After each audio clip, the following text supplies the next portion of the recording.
Dans la dernière vidéo, j'avais enlevé les axes de piston avec un chasse et c'est vrai que en fait ça avait fait des traces de matage et j'ai cru que vraiment comme un con que c'était fait d'usine.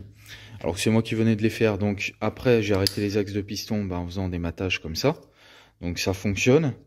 Mais c'est vrai que bon, je suis pas 100% satisfait de cette solution. Je vais enlever les traces là de matage que j'ai faites. Donc je vais reprendre les surfaces ici. Et ensuite, on va les passer autour. Maintenant, les axes, vu que les bielles sont montées flottantes, on peut les enlever facilement. Et on va passer les pistons autour pour monter des circlips. Pour reprendre un piston comme ça en usinage dans un tour, il faut fabriquer, surtout pour usiner là au niveau de cet axe, mais il faut le faire tourner comme ça. Donc il faut fabriquer ce qu'on appelle un cymblot. Voilà, donc là j'ai fait mon cymblot, on dirait que la pièce est parfaitement droite, mais en fait elle est légèrement conique, mais ça se joue à 2 centièmes. Donc là je viens rentrer mon piston comme ça, donc là ça passe, voilà, et là en fait si j'appuie, c'est conique, donc là il vient être bloqué. On va juste faire tourner ça un peu moins vite, donc là maintenant, voilà.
Donc je vais vous faire la petite explication de ces usinages là. Donc j'ai usiné 3 pièces comme ceci en aluminium. Donc un axe qui vient repasser dans l'axe d'origine du piston comme ça, glissant. Donc là il y a 3 centièmes de jeu entre les deux pièces. Puis 2 butées en aluminium, c'est que du 2017, donc très costaud, qui viennent se visser de chaque côté avec des vis à tête fraisée pour venir en buter là sur des lamages. Donc au niveau des axes de piston ici, tout simplement faites venir bloquer l'axe en translation. Donc d'origine vous aviez vu que j'avais fait des matages, donc là je m'étais gouré.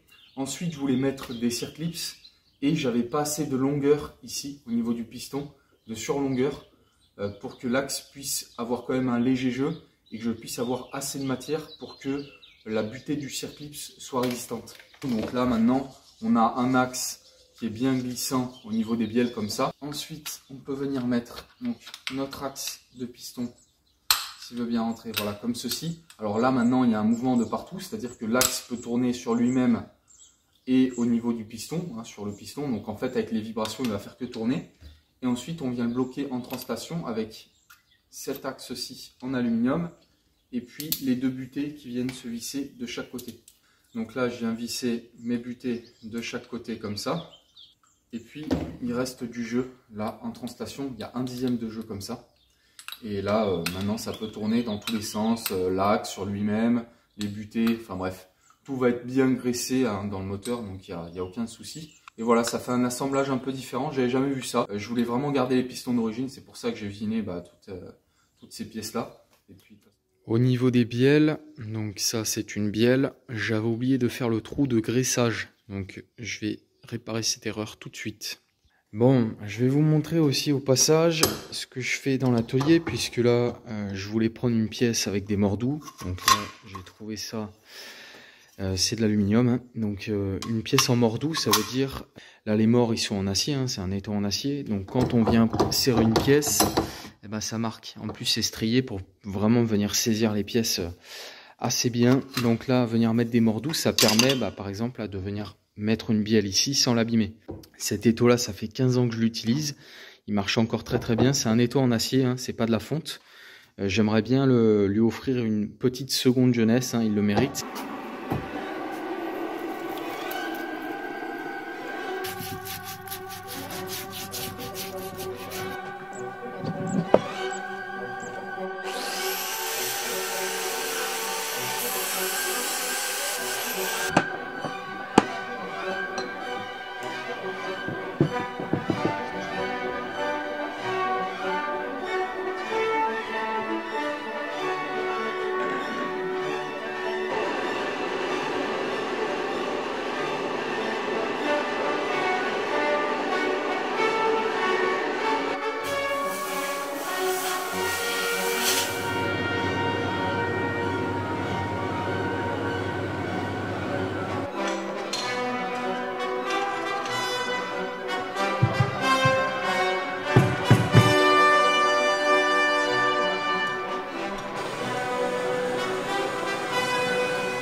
Donc on se retrouve ici au niveau du bloc. Ce que je vais faire là, c'est retirer les centreurs à ce niveau-là, retirer les chemises donc par le dessous. Je vais peut-être me faire un outil parce que des fois les chemises, c'est vraiment ça tient au bout de 250 000 km. Parfois, il faut vraiment y aller pour les sortir, donc sans les abîmer parce que je vais les réutiliser. Je vais pas les changer. Je démonte les chemises et ensuite on va monter tout ça sur la table de la fraiseuse.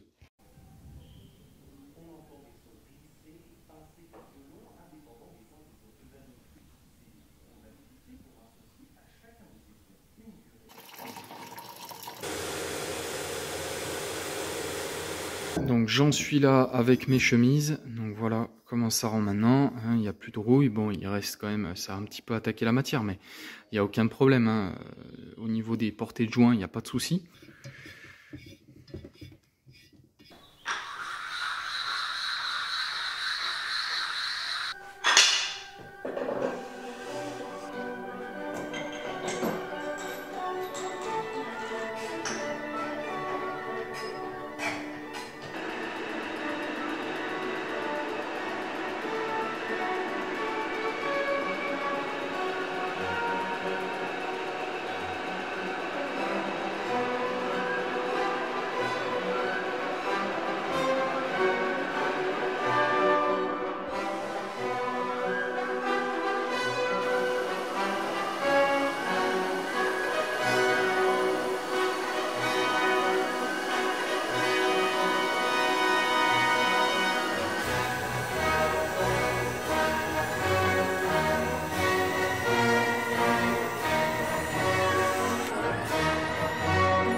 Voilà, donc là j'ai mis ma première chemise en place. Ce que je fais maintenant, donc j'ai mis un comparateur là sur la fraiseuse. Le bloc là, je peux le déplacer sur la table, tout est plat. Ça va mesurer de la même manière si je me mets ici ou de l'autre côté comme ça, c'est pareil. Donc là, ce que je peux faire maintenant, c'est venir me mettre sur mon bloc cylindre comme ça en aluminium. Tac, je me mets à 0 sur le comparateur et là je vais me décaler et je me mets sur ma chemise. Et là, j'ai juste à lire le dépassement en fait. C'est-à-dire de combien sort la chemise là du bloc moteur. Donc moi, pour une prépa turbo comme ça, je vais augmenter le dépassement pour que la culasse appuie très fort sur les cylindres. La pression, elle est entre les chemises et la culasse. Elle n'est pas sur l'extérieur du bloc. L'extérieur du bloc, il pourrait y avoir un joint silicone à 2 balles, ça marcherait très bien.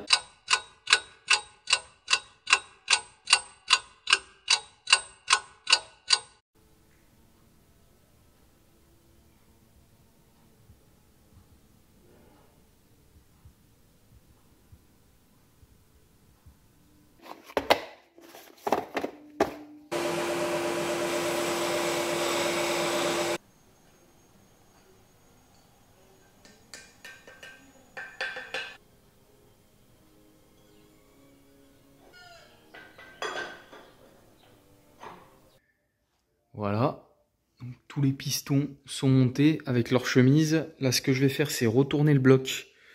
Ça va me permettre de bloquer les chemises là sur la table en le mettant à plat. Les pistons ils dépassent pas de toute manière, donc ça va pas taper dedans. Et puis de faire tourner un petit peu tout ça parce que c'est un peu raide quand même. C'est parti. Ça c'est la chaîne pour la pompe à huile que je vais vérifier après parce que j'ai pas énormément de pression d'huile sur ce moteur, donc je vais la vérifier. Voilà, donc ça tourne. Là c'est normal que ce soit raide parce que les segments sont neufs. Mais ça tourne. Faut pas que ce soit bloqué, quoi, c'est le principal. Donc ça c'est la pompe à huile. Voilà, elle a l'air quand même assez dégueulasse. J'aimerais bien l'ouvrir pour la vérifier, donc je vais enlever les 5 vis là et je vais l'ouvrir et puis on va contrôler ça.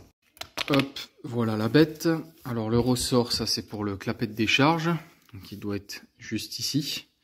Et ça c'est une pompe classique, à engrenage comme ça.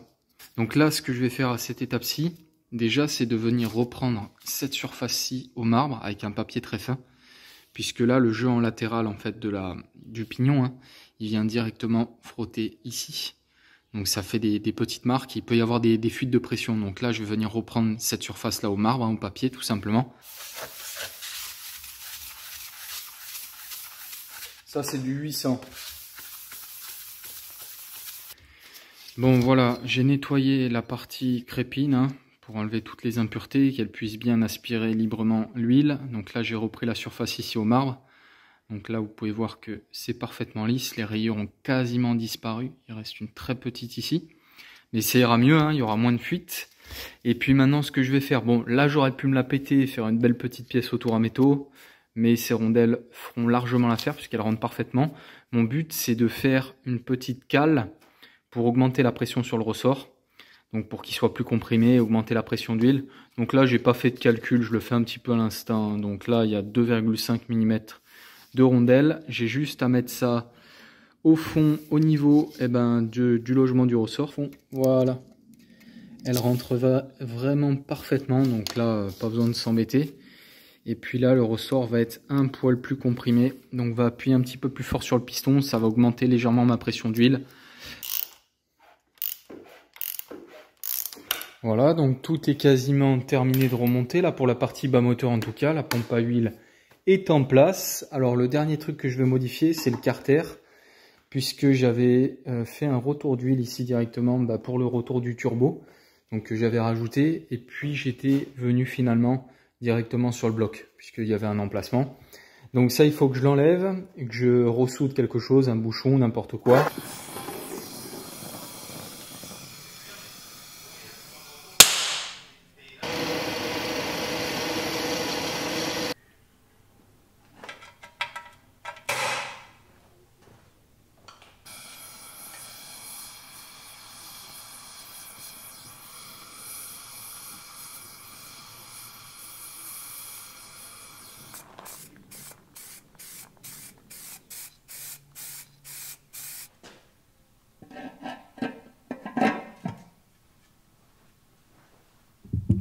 Bon, je suis désolé pour les ISO et tout, faut que j'apprenne à utiliser les caméras, donc là c'est un peu bizarre les lumières.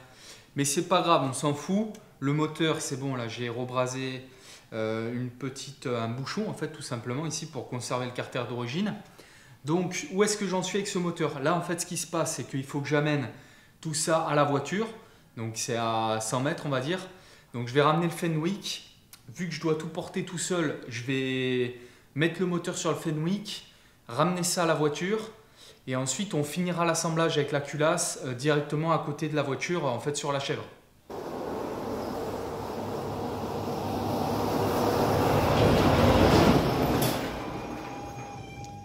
Et ben voilà, ça ressemble à ça. Donc là j'ai mis en place le joint de culasse, hein. J'ai acheté le plus fin possible. Je rappelle que j'ai enlevé plus de 2 mm sur les pistons.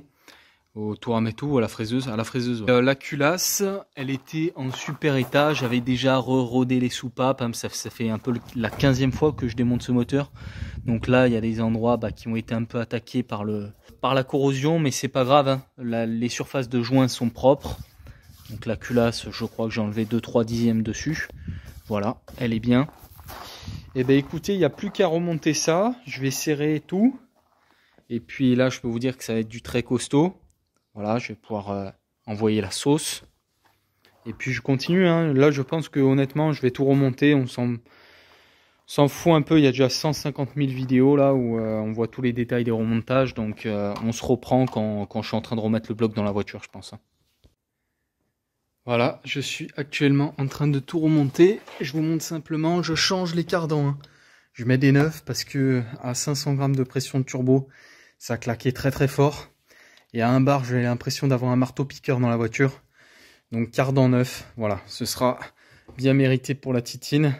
Tout le reste, c'est d'occasion. Hein. On me pose parfois la question pour les freins. Moi, les freins, j'en remonte pas, ça sert à rien. Et ben là, j'arrive à l'étape la plus intéressante. Donc le collecteur avec le turbo. Ceux qui veulent la référence, bam, vous avez tout. Donc ça, acheter 30 balles sur le bon coin. Voilà, ça fait l'affaire. Le retour d'huile qui va à ce niveau-là, l'arrivée d'huile qui est repiquée ici avec le capteur de pression là. Et puis juste pour l'adaptation, c'est le collecteur d'origine, juste une plaque là qui a été découpée au plasma, vient reprendre les entraxes du turbo et du collecteur d'origine. Voilà, donc il a un petit peu d'angle, mais ça pose aucun problème. Voilà. Bon, ceux qui veulent le dessin de la plaque, vous me contactez sur Instagram. Sachez que mon délai de réponse est très très long, hein, puisque je déteste aller sur cette diablerie. Je déteste ce truc, mais j'y vais quand même une fois de temps en temps pour répondre à vos messages. Mais du coup, mon délai de réponse, ça peut varier de, je sais pas, 3 jours à 2 mois.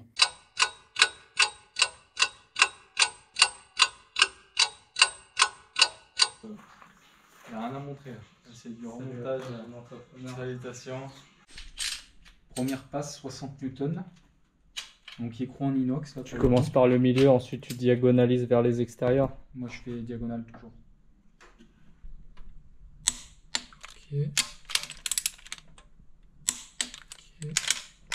Alors petit passage en voix off pour vous dire qu'on a fait des essais de résistance de coupe de serrage entre des écrous acier et inox. Parce que là, les écrous que je suis en train de serrer, c'est pas les vis de culasse d'origine. Les vis de culasse d'origine, je les ai remplacées par des tiges filetées, donc en classe de qualité 12.9, plus costaud.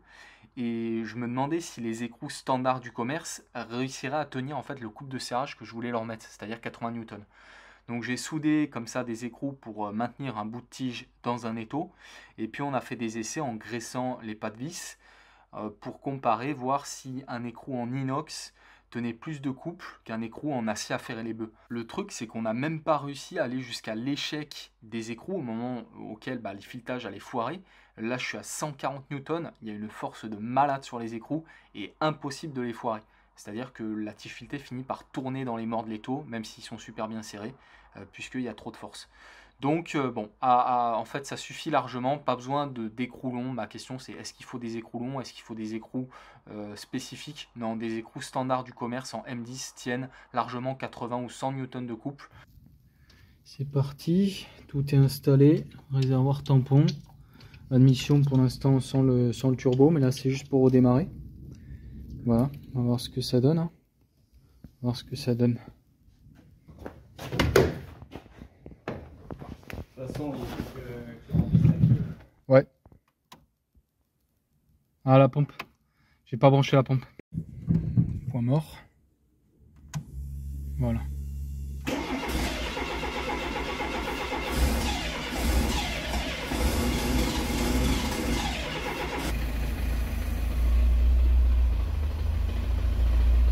Il y a de la pression d'huile.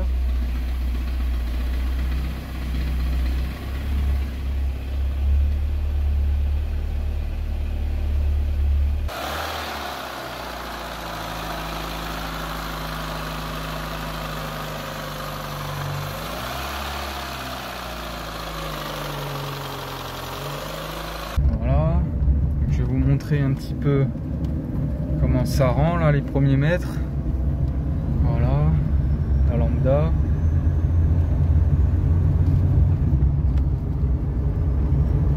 Voilà, c'est un poil pauvre là, il va falloir que j'enrichisse un petit peu. Je viens de voir que le compteur ne marche plus, hein, c'est pas grave. J'ai le frein à main qui est déclenché, mais c'est normal. Il n'y a plus de frein à main. Je l'ai enlevé, ça faisait du poids. La pression d'huile est pas mal. J'ai l'impression que ça fonctionne, hein, ce système là de rondelle. J'avais vraiment très peu de pression. Elle va descendre en chauffant, mais... Alors, je vais vous montrer le problème typique avec les carbus turbo et comment on le résout. Donc là, je suis plutôt pas mal en lambda. Je suis à 13-14 pour du vitesse stabilisée. Donc là, ça se voit pas, mais je suis à 80 km/h hein, à l'instant. Et si je commence à augmenter légèrement la pression de turbo, enfin là, je commence à légèrement mettre le pied dedans. Même si vous ne le voyez pas, j'entends le turbo qui commence à siffler. Je suis tout de suite beaucoup plus pauvre. Et vous allez voir comment on résout ça. Pour vous expliquer le problème, je vais faire un petit dessin très simple. Donc ça, on va imaginer que c'est notre tubulure d'admission. Maintenant, la tubulure d'admission, il y a un passage qui part au niveau, donc ça on est au niveau de l'entrée du carburateur, on a un passage qui part au niveau de la cuve avec le flotteur et en fait le niveau d'essence. Donc là, vous avez de l'essence ici. Là, il y a le passage avec ici le papillon d'accélérateur. Donc ça, grosso modo, c'est un carburateur. Et là, on va dire que, bon, il y a plein de gens qui vont m'insulter, mais c'est pas grave. Donc ça, c'est le venturi en fait. Donc le système de venturi, c'est tout simple, hein. Là, quand vous avez comme ça une arrivée ici et que vous faites passer un gaz, peu importe qu'il soit en pression ou en dépression, hein, ça ne change absolument rien. quand vous avez un gaz qui circule comme ça, bah, ça aspire naturellement par ce tuyau-là, puisqu'il est dans le sens en fait du passage. Donc ça va aspirer ici. Maintenant, on vient ajouter de la pression de turbo à ce niveau-là.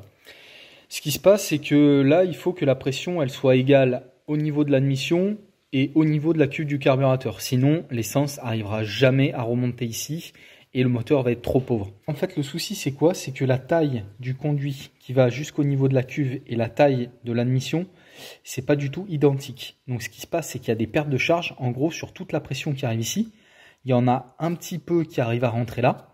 En fait, c'est un système de vase communicant. Donc là, théoriquement, vraiment en théorie pure, on a exactement la même pression ici et là, puisqu'on a une communication entre les deux. En pratique, il y a moins de pression qui est exercée là au niveau de l'essence qu'au niveau de l'admission. Et ça, c'est problématique. Donc, qu'est-ce qu'il faut faire pour résoudre ce problème? Bah, c'est tout simplement lié à ce conduit-là. Moi, ce que je vais faire, c'est, alors puisqu'on ne peut pas vraiment augmenter le diamètre ici, mais par contre, on peut faire ressortir le tuyau. Et là, on peut faire comme ça. Moi, j'ai mis un bouchon de stylo bic sur l'espace, ça marchait très bien. Un cône pour forcer l'air à rentrer ici. On va augmenter la vitesse, on va augmenter le débit et donc on va équilibrer les pressions entre l'admission et la cuve du carburateur. Bon bah voilà, vous voyez ce que je vous ai dessiné, bah, le passage qui va jusqu'au niveau de la cuve du carburateur, c'est ce perçage là. Donc voilà, les modifications là sont terminées. Donc j'ai commencé par reprendre le joint donc pour que l'air passe plus facilement. J'ai repercé ici à 7,5 et j'ai fait mon système du coup d'accélérateur. C'est un accélérateur de particules. Et donc ça, c'est une pièce que je m'équipe chez Alstom de cette pièce. Donc ça, vous ne trouverez pas ailleurs.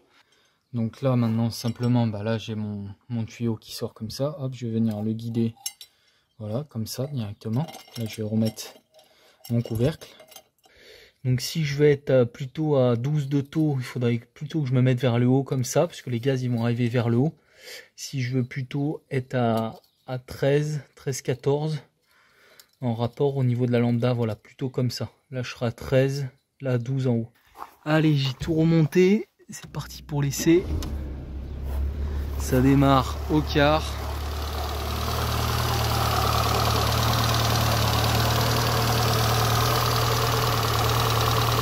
C'est parti. Donc là, premier petit essai, histoire de voir si tout fonctionne à peu près correctement. Donc là, à savoir que les segments sont neufs quand même, donc il va falloir faire quelques kilomètres là pour roder ça. Niveau de la pression d'huile, aucun souci. Ah oui, c'est vrai, à chaque fois on parle de la ceinture, donc je suis vraiment désolé, je tenais à m'excuser par rapport à ça. Donc la lambda pour l'instant c'est plutôt pas mal. J'étais pauvre quand vous avez vu les images là, des premiers démarrages, puisque j'avais pas encore câblé la pompe secondaire, donc qui envoie plus de pression dans le carbu. Donc là au niveau du réglage, c'est pas dégueulasse. Toutes les pièces que j'ai faites là dans les pistons, je peux vous avouer que les premières fois que j'ai refait les bielles, le premier démarrage, j'étais content que ça tourne déjà rien qu'au ralenti. Là maintenant, bon, j'ai un peu plus confiance, mais c'est quand même des grosses modifs. Donc s'il y a le moindre problème, ça peut très vite casser. Mais pour l'instant, rien à signaler. Donc là, je vais juste voir ce que ça donne.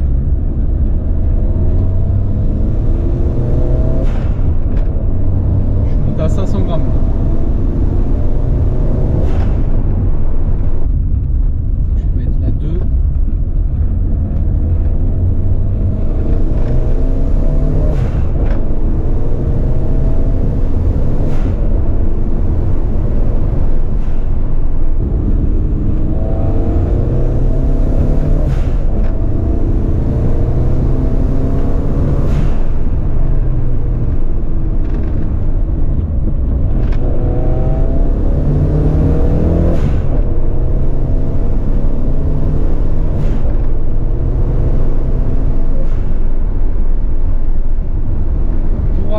Tranquillement à la boulangerie le matin, c'est vraiment ce qu'il me fallait, c'est nickel.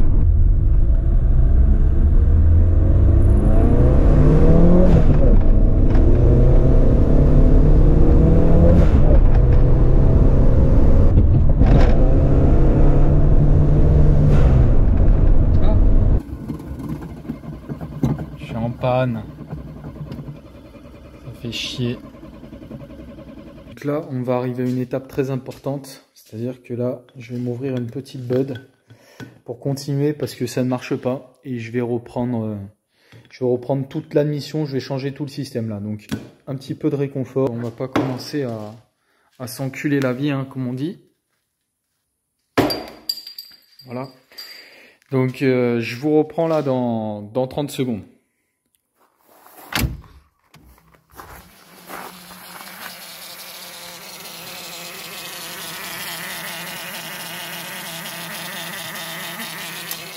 Bizarre ce bruit. C'est rempli de boulasses là. Je sais absolument pas ce que c'est ce truc, je vais les sortir. Mais ça doit être dans tout le circuit, c'est pour ça que ça m'a bouché l'admission. Voilà. Donc là j'en sors une. Je sais absolument pas ce que c'est que ce truc. Voilà. Voilà, quand je viens l'ouvrir, on dirait une sorte d'œuf. Mais à l'intérieur, ça ressemble vraiment à une noix, quoi. Voilà. J'ai jamais vu ça. Je sais pas comment c'est arrivé là. Si c'est une araignée ou quoi qui a pondu ça. Ça pousse dans l'éthanol, peut-être, je sais pas. Bon, bah, il y en avait bien dans la pompe. Hein. Il y en avait, ça bouchait complètement là, l'entrée de la pompe. Enfin, il y en avait une qui s'était mis là. Une cacahuète là. Donc je vais mettre un pré-filtre comme ça. Normalement, avant ces pompes là, faut toujours mettre un pré-filtre. Normalement quoi. Donc ça, je vous laisse la référence au cas où ça intéresse quelqu'un. Bam. Je vais monter ça en amont et puis c'est parti là. Pour faire les réglages, je suis souvent obligé de devoir dévisser ces vis là qui viennent se reprendre dans le carbu qui est en Zamac. Hein. Les carbus, c'est un alliage qui ressemble beaucoup à du plomb, c'est assez tendre. Donc il faut que je mette des hélicoils pour que ce soit plus costaud à la place. Je vais vous montrer ce que c'est, je vais le démonter là. Alors je vous laisse comparer les endroits où il y avait du coup une tige filetée, où j'avais mis comme ça des tiges qui ressortaient. Donc à chaque fois je desserrais l'écrou et pas la vis. Donc là vous voyez les filetages, ils sont encore présents. Et l'endroit où à chaque fois je desserre les vis. Voilà. Voilà, là il y avait un filetage de base. Donc le mieux c'est d'opter pour cette solution là de tige filetée, comme ça on n'aura plus besoin de venir à chaque fois dévisser dans le carbu. Les filets rapportés ça ressemble à ça. Donc ça c'est des choses dont je me sers très peu, mais c'est vrai que ça peut dépanner. Hein, me demandez pas de lien pour les mallettes ou quoi, je suis pas un marchand de tapis.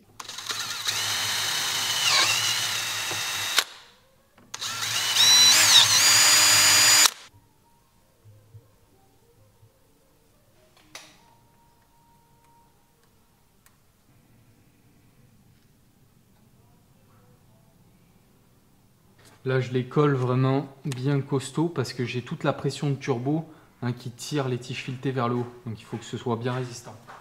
Voilà. Donc là, je peux vous garantir que ça fait un ensemble vraiment costaud. Hein. L'époxy, il a séché. C'est super important ça parce que toute la pression de turbo qui va arriver par là, elle est maintenue ici. Tous les efforts, ils sont maintenus par ces tiges filetées. Donc, il faut que ce soit costaud. Bon, c'est terminé, je vais vous filmer quelques essais finaux là, mais il me reste quasiment pas de temps, donc je vais voir ce que je peux faire. Tout fonctionne correctement, au niveau des réglages, on n'est pas trop mal. Bon, il fait 200 degrés dehors, mais sinon on n'est pas trop mal, les réglages sont bons. Non, je suis en 2 là.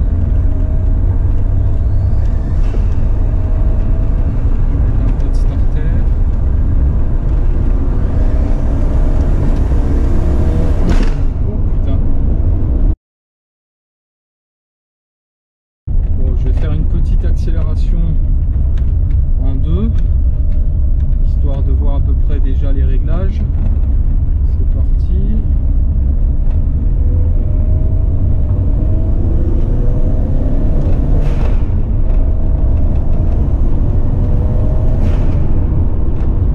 Ça marche très bien. Petite accélération en 2. Parti. Là, je suis à 11.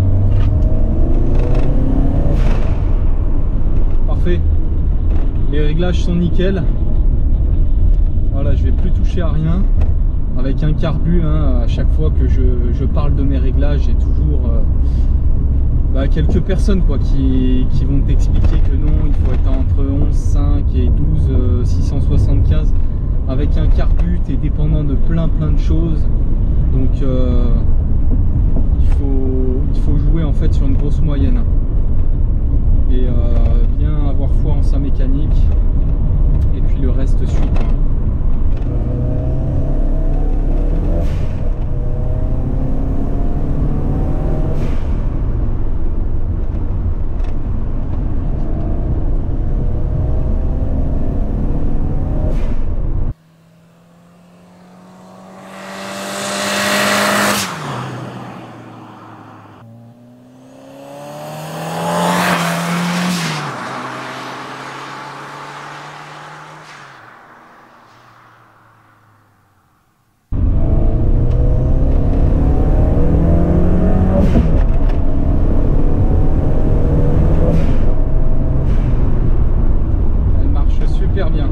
Là il y a 150 chevaux, pas besoin de passer au banc, j'en ai rien à foutre des bancs, des chiffres.